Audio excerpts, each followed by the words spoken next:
Toutes les nations marcheront vers ta lumière, et les rois à ta clarté naissante.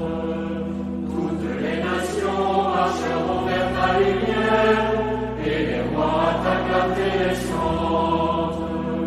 De nombreux troupeaux de chameaux te couvriront, les trésors des mers afflueront vers toi.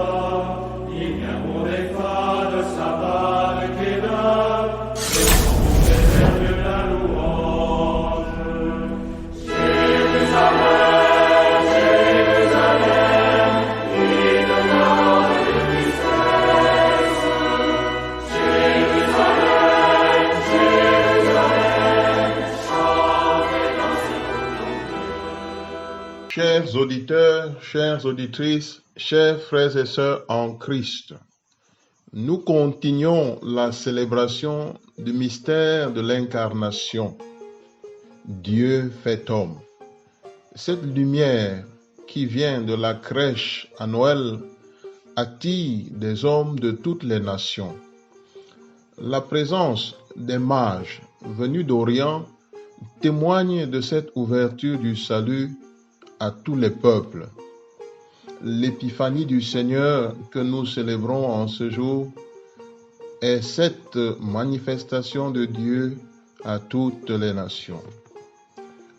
Le récit de la nuit de Noël nous plongeait dans un milieu, je peux dire, habituel pour celui qui lit la Bible. Il y avait des anges, messagers de Dieu, qui portaient directement la bonne nouvelle aux bergers. Aujourd'hui, nous avons affaire à des mages, des hommes pétris de la sagesse, de la science la plus élevée, qui, en scrutant les signes des temps, se mettent en route guidés par une étoile à la recherche du Sauveur. Il y a une grande distance entre la pauvreté dans laquelle Jésus est né et ces hommes qui sont d'une certaine classe. C'est d'une terre lointaine que viennent des messagers pour réveiller aussi bien le roi Hérode que ceux qui scrutent, étudient les Écritures, la parole de Dieu. Matthieu signale que les mages, après avoir consulté le roi et les savants qui connaissent la loi, la Torah, continuent de suivre l'étoile jusqu'à ce qu'elle vienne s'arrêter au-dessus de l'endroit où se trouvait l'enfant. Cette étoile dans le ciel, qui est le lieu que Dieu habite, est clairement une indication que Dieu les conduit à travers la lecture des astres à ce nouveau-né. La joie des mages est grande, avant même qu'ils n'entrent dans la maison. On pourrait dire qu'ils sont sûrs de leur science. Ce que les mages découvrent n'est vraiment rien d'extraordinaire, si nous nous en tenons à l'aspect extérieur, mais ils se prosternent et adorent cet enfant. Ils lui offrent ce qu'ils ont de meilleur, l'or, l'encens et la myrrhe. L'or pour la royauté de Jésus, l'encens pour sa divinité et la myrrhe pour son humanité. Le geste d'adoration des mages montre que la lumière qui émane, qui naît de cet enfant, qui vient de cet enfant, éclaire toutes les nations. Ils sont capables de reconnaître Dieu présent dans une mangeoire. Ils adorent Jésus, petit enfant.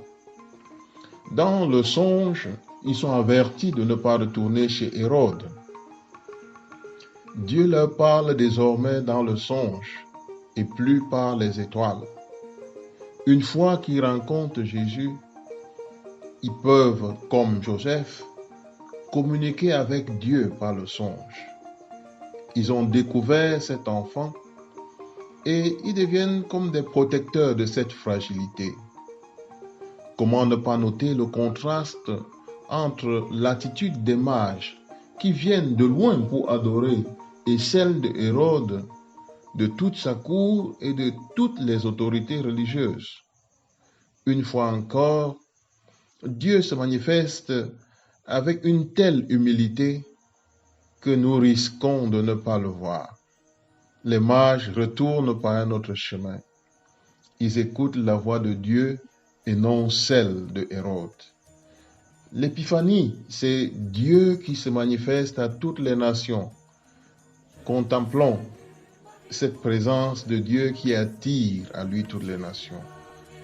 Adorons-le avec les mages et reconnaissons en lui Dieu fait homme pour notre salut. Seigneur Jésus, Verbe fait chair, Fils de Dieu, tu es venu pour nous sauver. Aide-moi à accueillir ta lumière et à travailler pour le salut de tous. Aide-moi à entendre, à discerner ta voix et à te suivre. Notre-Dame de l'Espérance, priez pour nous.